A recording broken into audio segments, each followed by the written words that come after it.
A couple of days ago, I received a package in the mail that just broke my heart. I don't know what eBay sellers and Amazon Marketplace sellers are thinking, but they are breaking my heart with the way they package the things that I buy from them. I want to talk about that for a moment.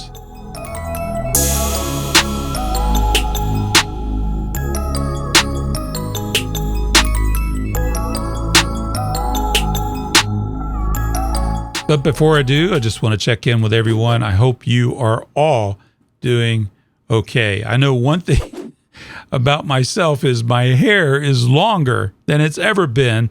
Well, I shouldn't say ever been. It hasn't been this long since I was about in my early 20s, I think. I want to show you something. Let me show you something real quick to see if I can make this work. This is my press badge from WFIT when I went to Florida Institute of Technology back in the late 70s. I worked at the radio station there. You can see my hair was rather bushy, rather long. That's the longest it's ever been, as it was right there in that picture. When I got married, it was still relatively long, but not quite that long. But it was full. I wasn't bald, going bald like I am now. And then, oh, by the way, this is when I was taking helicopter lessons. This is an old Hughes 300. The newer versions of this thing is called the Schweitzer 300 or something like that. It was a lot of fun to fly this helicopter. And the first helicopter I flew was with a pilot who was the helicopter pilot for WSB radio here in Atlanta. So that was a lot of fun to fly that thing. So this is me probably about 1989 with my son, Kevin. He's my oldest son. He has a good head of hair, and I still have hair, and it's jet black. But it's not like that anymore, sadly. But that's about the longest. My hair is about the same length as you see in that photo, just not as thick because there's parts of it that have fallen out. But anyway, that's enough of that, okay? So one of the things that I get excited about this was true when I was a child. I loved getting a letter, a package in the mail. I would write letters to these companies that I liked, hoping I would get a catalog or something. And when I got it, it was so exciting to get it. But oftentimes I would be disappointed because it would show up all torn and tattered, and I wanted it to be pristine. It seems like the mail carrier is kind of like this guy on this, I don't know, whatever this contraption is. He's got this maniacal grin on his face, careening through the neighborhood. I didn't have a good stock photo of the U.S. Postal Service carrier, but anyway. But when they bring that package to your mailbox, even today I get excited. I'm looking forward to getting that tangible physical product. But the other day, this happened to me. I got a package that I was very much looking forward to getting, and it was crushed. Thankfully, when I opened it up, the product that was in the box was not damaged. I thought for sure it would be, but it wasn't. It was remarkable that it wasn't. But look at this package. They were just simply asking for it. The seller was asking for it when they plastered this box with fragile, handle with care. That is a red alert to the carrier to beat the daylights out of this package, to crush it. Why would you put this on a package? I have never, ever received a package that has fragile, handle with care on it that arrived at my house pristine. They've all been crushed. You're asking for it. I don't know what the psychology behind that is. There must be a lot of frustrated workers at USPS, FedEx, UPS, DHL. When they see that tag that says fragile, handled with care, it's like, let's beat the daylights out of this thing. And that's exactly what they did with this package. Fortunately, the goods were not damaged. Here's another package. This I received a couple of years ago. This is an overseas package, so just kind of set the stage for that. It is not unusual for something to be shipment for that long. This was in transit for about 2 weeks. It came from Japan. It was a very expensive vintage camera that I ordered from a seller in Japan on eBay. And notice what they did. They put fragile, do not throw. Bad idea, because that's exactly what this package went through. You can see it's all beat up. It's crushed in. It's not in good shape. The worst part about this, though, this is not on the carrier 100%. This is on the seller. They put this fragile label on it, but you would have thought that they would have packaged this expensive vintage camera with care. No, this is how it arrived.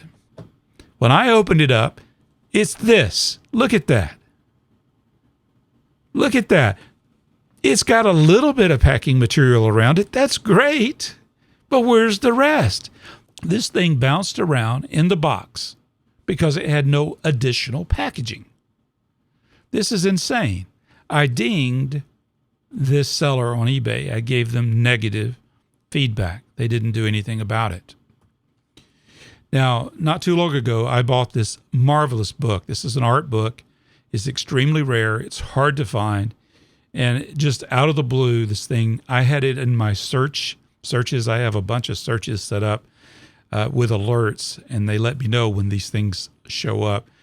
When this one showed up, I pounced on it immediately. I still paid a premium for it, but not near as much as what most people are asking for this book. It's a valuable book. It's rare. And you can note in this book, it also has the original Viking Press review copy slip, which says, kindly send us 2 clippings of your review of this book, and it's dated May 11th, 1961. The condition of this book is extraordinary. This is the best condition book I've ever seen of The Eye of the Painter and the Elements of Beauty by Andrew Loomis. I've never seen one this good. This was a review copy. But this is how it arrived. This box, as you see right here, now I've brought it into my studio, but this is exactly how it looked on my carport. It was open. The tape is torn. There's a little bit of newspaper that's crumpled up to hopefully protect the book, but otherwise it's loose in this box. It's a reused Amazon box. I did not order it from Amazon. I found this book on eBay. This is the way this is the way the seller sent it to me. I was upset. I contacted the seller, showed him the picture, and he comes out with this, well, that's the way I send them all the time. I said, well, I could have lost the book. The package was open when it was set down on my carport. What are you going to do about it? Here's another eBay seller. These are vintage magazines, step-by-step design. I really like this magazine, especially the early issues back from the 1980s and early 1990s before digital took over everything. There's a lot of great articles about illustrators. There's a lot of how-tos using traditional materials from gouache, ink, paint, oil paint, watercolors. It's a very interesting magazine. So I found what I thought was a good deal on a lot of used magazines. These issues were in the late 80s and early 90s. But I get this box, and this is the way it is sitting on my carport. And notice the magazines have no packaging. The corners of the magazine were damaged. So I contacted the seller and I said, look, here are pictures of what showed up on my carport today. And at first they were dismissive of it. And I said, look, what are you going to do about it? This is unacceptable. I give negative feedback for every seller that sends me something that is not properly packaged. So they refunded the shipping costs, which were considerable. I think in this case, it was almost like $15 or so, $20. And then they cut in half the price that I paid for the magazines themselves. So I found that acceptable, and I accepted that. I did not give any feedback in this case. Here's another eBay seller. I ordered a lot of old vintage art books dating from the 1930s, 40s, and 50s. I like old things like that. I like the old art books. And this, I thought was a good deal. I had to pay a good bit for shipping on it. I shouldn't have. It should have been, you would have thought it would have been sent media mail. But anyway, that's beside the point. This is the way it showed up on my carport. None of the books were packaged, and some of the books were damaged. The corners were damaged because they were exposed. Do you see how this thing is put together? It's an old, used box, or a piece. It's actually a piece of a box, and it's held together by one piece of eBay tape. I don't know where they get this stuff, but it's eBay tape. So I just don't understand that. And, they were defensive about it too. Oh, I send them out like this all the time, blah, blah, blah, blah. I said, what are you going to do about it? And in this case, they refunded the shipping costs. I did not leave any feedback in this case. But at least they took, if they had not done anything, I would have given them negative feedback. Here's another package. This was also a valuable book. Why it was put in a padded envelope, I do not know. Fortunately, the book was not damaged. I put this on the seller because because of the amount of money that I paid for this book, it should have been better wrapped and packaged. It should have been shipped in a cardboard box with adequate packing. Things like this are going to happen when you ship. You should just know that, especially these book dealers that they're selling all the time. They know this happens, but they do this anyway. They cheap out, and I find that highly offensive. So anyway, they got negative feedback because we wouldn't do anything about it. Now, this is not on the sellers. This is on the shipper. This particular package was left by the United States Postal Service. What you don't notice about this package is that earlier in the morning it had been raining. It's cleared up. Things have dried out. But look where they left the package. They left it outside. There's no adequate overhang to protect this package. When I contacted the post office, I told them, I said, why did you leave this package at my front door? And they said, well, we're not allowed to deliver it anywhere else. It has to be left at your front door. I said, that's not true. You've been leaving packages on my carport for decades. I've lived at this house for 35, nearly 40 years. You have always left the package on my carport. Why have you stopped doing that? They tried to blame it on policy, and I did the research. There's no such policy. There's no policy of that. They were just lazy. They just didn't want to own up to the problem. This went on for a long time. Recently, though, I will commend them. They have started leaving it on my carport again. This is just nuts. Why did I have to fight so hard to have them do the right thing? At least in this case, the envelope was okay. The product was not damaged. This is on the carrier. Now, here's another package. This is by FedEx. They left this package. Now, in this package is a $200 lens for a vintage camera. It's been raining all day long. Thankfully, I got to the house just after they dropped the package off. It was not damaged. That was on FedEx. I called FedEx. They did absolutely nothing to fix the problem. They did not care in the least, and still don't to this day. Here's another FedEx delivered product. This is a one of those prepared meal services. I forget what it's called, but it is clearly marked. Attention driver, please do not leave in direct sunlight. And what did the driver do? They left it in direct sunlight. The contents were ruined.